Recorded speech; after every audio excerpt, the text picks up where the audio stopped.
I couldn't disagree more. I have Evander Holyfield ahead 4 rounds to 1 and 1 even. I see it like that myself, but then I never could have been a good judge. But Riddick Bowe has tasted all of the power Evander Holyfield has now. He's not scared. He realizes that his corner cannot help him. Look, you're a big boy. You got to fight your way out of this, and he's willing to do it. Bowe's going back to sticking the jab, and when he does, he backs Evander up. It was that way last year. It's that way again. Right hand for Holyfield. Stuns Bowe, and Bowe comes back fighting this time and lands a right hand on Holyfield's chin. Holyfield isn't being smart. He hits a good right hand. He hits him with a good right hand, and he stands there and waits to see what he's going to do. You got to hit and move out of the way if you want to win that kind of style, with that style. Bowe taking command right now with the jab.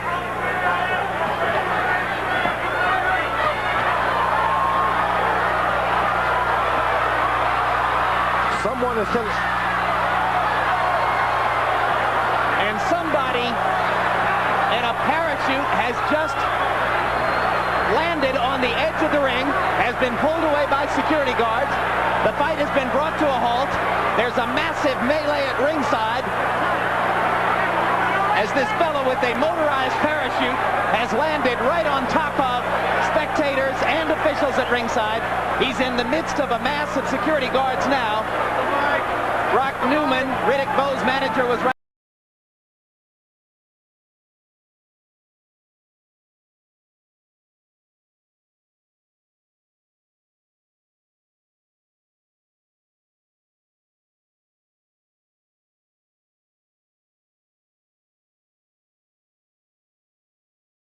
On a row of ring lights. Now we're going to take a look at an earlier shot of the parachutist before he came down. There he was on the left of the ring. And let's see what happened as he approached ringside.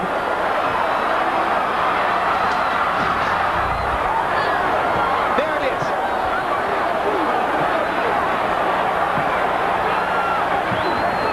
He hung himself up right on the lights, as you see there. And his body landed on the ring apron right on top of a variety of people. Well, this is the most bizarre thing I've ever seen at a prize fight. And I've seen a few bizarre things. Dangerous about this, it wasn't only a parachute. He's got some motorized exactly. It's a heavy, up a lot of people. It's a heavy capsule under that parachute with a motorized attachment. There could have been a propeller there for all we know, George. And if nobody has been hurt, it will be a near miracle. I've seen blood on one hand out there. Brock Newman, Bowe's manager, went nuts. It could be the best thing to happen to Riddick Bowe if there's a 10 or 20 minute delay, as now seems possible. Right. It may be an angel out of the sky. You see Bowe covering up to stay warm. For Riddick Bowe. Well, they're going to work on his cuts right now. Just when you think you've seen everything, you know you haven't, and there'll be more crazy stuff to follow. And it was already a bizarre night as the result of the fighting that went past the bell for about 10 seconds at the end of round 4.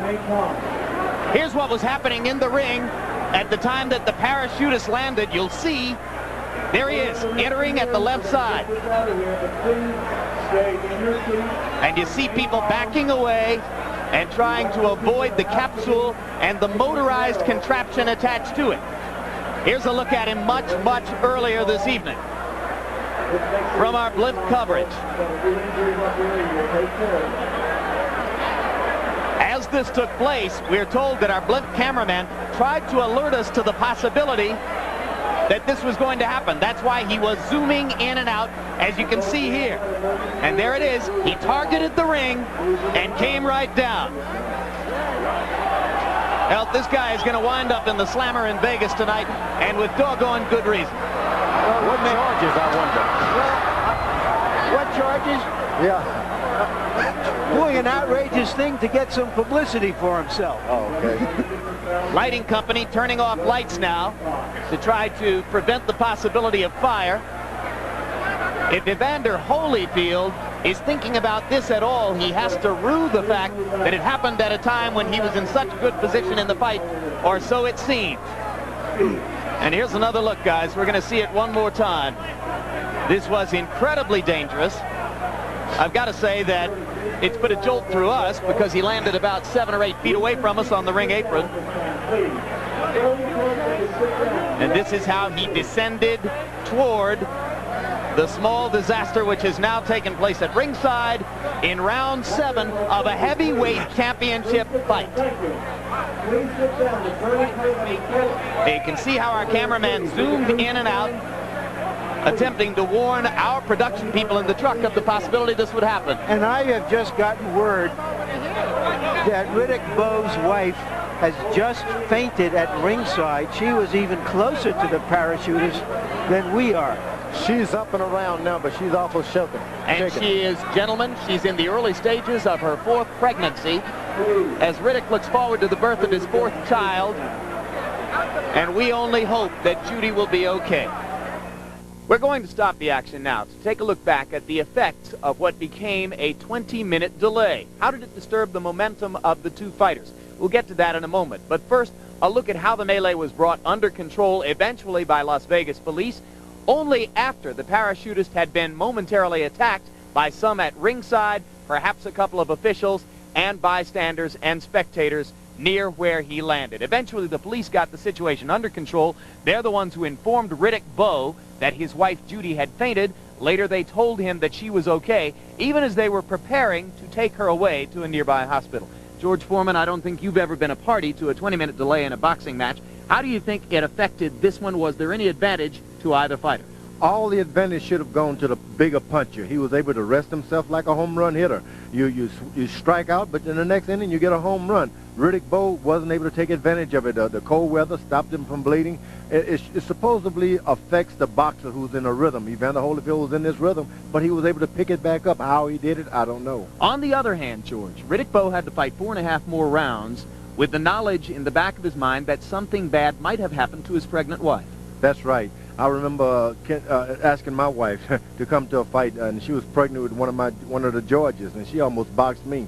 It's not a place for your family to be around ringside, especially when they're not really boxing fans. They don't know that it's going to be blood. You may get knocked out. They don't understand, and when it happens, you can discourage yourself. You start worrying about them, and that's what happened tonight. Riddick Bowe started worrying about his family. And for his part, Evander Holyfield told us later that he worried for a while that this would redound to his disadvantage. He began thinking negatively, and it took a special effort on his part to re-energize himself, to be assertive when the fight began again. Larry Merchant, you called it the single most bizarre event you'd ever seen at a boxing match. I don't think there's any reason for you to change your opinion now. Absolutely not. First of all, of course, sitting here a couple hours after the fight, we have to think of some of the people for whom this was a trauma and may suffer some damage. We hope they're going to be okay.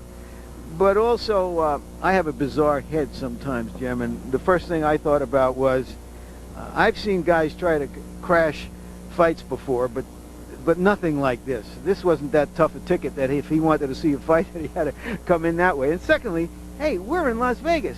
Down the street, there's a volcano erupting every 30 minutes. Up the street, there are knights jousting for the entertainment of the visitors here. Maybe I thought this is a new way to present boxing to the world. We'll have long intermissions in the middle of the fight, and everybody will get a show whether it's a good fight or not. This just added to a great fight. And all in all, in retrospect, I think we have to reflect that we were lucky. The human damage from that motor-driven parachute rig could have been much greater than it turned out to be. Meanwhile, there was still a 7th round, which had begun so furiously and now was yet to be completed. As round 7 resumes, 1 minute, 50 seconds remain in the round. Gentlemen, I thought that Riddick Bowe was showing signs of fatigue before. I have to assume that this is going to help him. What do you think, George? I think so. The rest always benefit the punches. Like Reggie Jackson, you swing out, you take a rest, come back the next inning and get another home run. But for the boxer, he gets into a groove, and he has to find that groove all over again. So it can be devastating for a boxer to get such a rest. You'll also note that there is no trickle of blood from Riddick Bowe's nose or his eye. For the moment, those cuts have been closed. And the cold weather assists that. Once you start, it's hard to bleed in the cold weather. And here comes Holyfield with some of the same mustard he brought before. You notice Holyfield is more effective when he doesn't put any power on the punches. Just let the punches flow. He's able to get out of the way easier.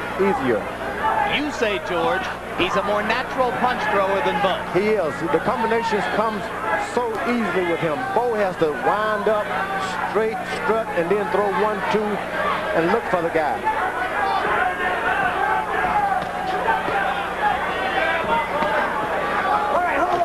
Holyfield could get in his mind when he's hit by Riddick Bowe. Listen, it hurts, so get out of the way. For some reason, he convinced himself, oh, that didn't hurt. As they finish out round 7, up to now, Holyfield has looked much the sharper of the two. And the combinations are coming real easy now.